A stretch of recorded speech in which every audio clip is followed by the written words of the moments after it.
Let's bring in our SABC News correspondent, Ross Cullen, live for us in Paris. Ross, a very good morning to you. Let's just talk about the French president, firstly, Emmanuel Macron. Is he still pursuing a diplomatic campaign to end hostilities between Russia and Ukraine, or has he changed tact? No, he's still continuing, Blaine, with this attempts to open dialogue, maintain dialogue and diplomatic channels open. He spoke most recently yesterday to Belarusian President Alexander Lukashenko to demand that he remove all Russian forces from Belarusian soil. He's been speaking to Volodymyr Zelensky, the Ukrainian president, as well on Saturday, confirming that, just reaffirming that overwhelming support for Ukraine from the European Union. It's something that Emmanuel Macron has been trying to do for more than a week now. He's been attempting to maintain these diplomatic channels open. He even managed last week to try to broker this summit, this potential Joe Biden-Vladimir Putin summit, before that idea collapsed in the face of the Russian invasion of Ukraine. But the French president certainly believes that while there must be sanctions imposed on Ukraine, on Russia for what it's doing in Ukraine, there must be weapons support for Ukraine to try to confront the Russian invasion on its territory. There must also be diplomatic channels kept open where possible, ready for talks under the right conditions. There could potentially be talks with Russian officials as long as that top condition is met, that top criterion on the list, that Russia immediately halts its war in Ukraine.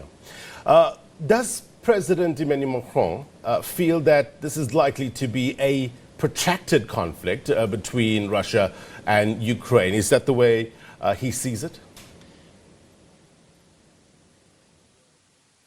That's something that he said. He said those words on Saturday morning, actually, Blaine, here in Paris. Some comments that he does believe it will last. It will be a long-lasting conflict. And while the fighting may subside, there will be long-lasting effects for Europe because of this war that is going on the continent, in Europe's biggest country. So the European Union is really trying to increase the pressure on Russia now with this exclusion from for certain Russian banks from the SWIFT international financial payments system. We do believe there is a third package of sanctions going to be discussed by European Union foreign ministers today, Sunday. There was also that second package of sanctions that was agreed on Friday, the first sanctions that came midweek last week. So they are really trying to put the pressure on Russia to force the Kremlin into rolling back its advances within Ukraine. But we are seeing some fighting this morning in Kharkiv, which is the second biggest city in Ukraine. It does seem, though, that the Ukrainian forces for now are maintaining their control of Kiev, the capital city. So it is a fast-moving situation. The European Union and wider Western allies like NATO, the United States, the United Kingdom, trying to coordinate their strategy when it comes to sanctions, all of them as well supporting Ukraine in terms of arms.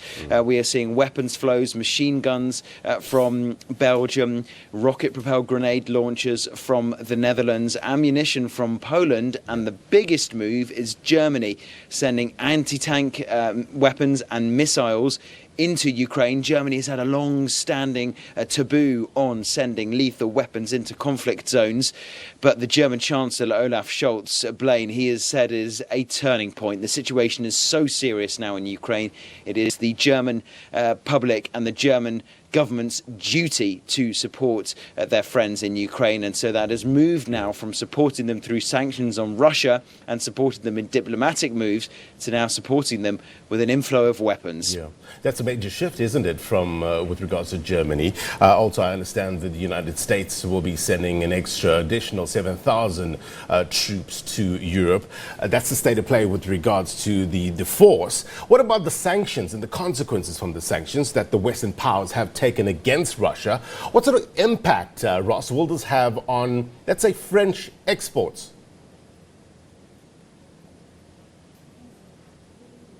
Well, the French finance minister says that, in fact, France is not particularly overly exposed to the impact in Europe of sanctions on Russia. What they are trying to do is, with this coordinated action through the International Financial Payment System, SWIFT, the exclusion of Russian banks, that really was hard for European Union states, all 27 of them, to agree. Germany, Hungary and Italy were believed to be the last holdouts, saying that there would be too much of an impact and they are too closely tied to the Russian economy, for example, their reliance on Russian gas. But we've seen these big shifts now. We've seen Germany say no to Nord Stream 2, saying they're not going to sign off on the final approval for that pipeline built underneath the Baltic Sea, bringing gas from Russia to Germany. We've seen Germany say yes, they are going to shift now and start to export weapons into a conflict zone. We've also seen the French finance minister pushing for this coordinated action for more than $1 billion to be sent in aid from the European Union to Ukraine, and we are now seeing more sanctions being imposed on Vladimir Putin, even personal sanctions on him, the president of Russia, and his foreign minister Sergei Lavrov, an asset freeze but not a travel ban, because they've left that open, the EU, in terms of what we were discussing earlier, Blaine. They've not put travel bans on Putin and Lavrov because they do still want to maintain the possibility of a peaceful resolution to this conflict, which could maybe involve in the coming weeks some face-to-face talks. Where would they meet if they get to that point where they want to have a sit down, discuss, negotiate? Countries such as Belarus mentioned, also Israel, I heard, being mentioned. What are you hearing?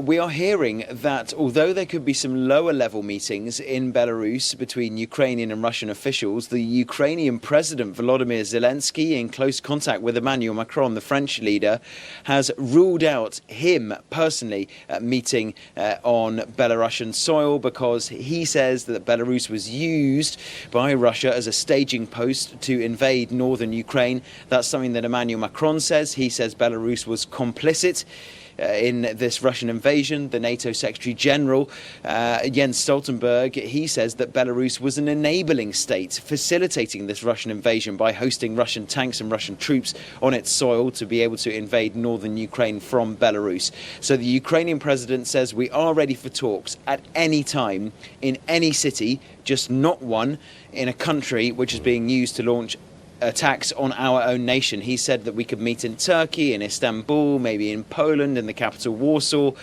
So there are some cities being floated for higher level Ukrainian-Russian talks, but it seems very unlikely there will be high level Ukraine-Russian talks in Belarus because of those points that we've laid out. There is the possibility of lower level, perhaps advisory meetings between officials from Kiev and officials from Moscow in Belarus. But there seems to be no chance at the moment of the Ukrainian president going to Belarus.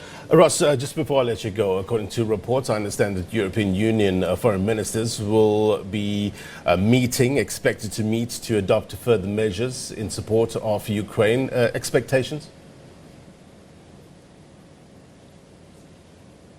Yes, that's right. The European Union Foreign Policy Chief, Josep Borrell, says that he will be holding a virtual meeting today, Sunday, of all the 27 foreign ministers from across the European Union. Jean-Yves Le Drian is the French foreign minister. He will be in attendance as well. What the European Union has tried to lay out in the last 48 hours is what it's described as the harshest package of sanctions it's ever imposed on a country. It's really looking for coordination.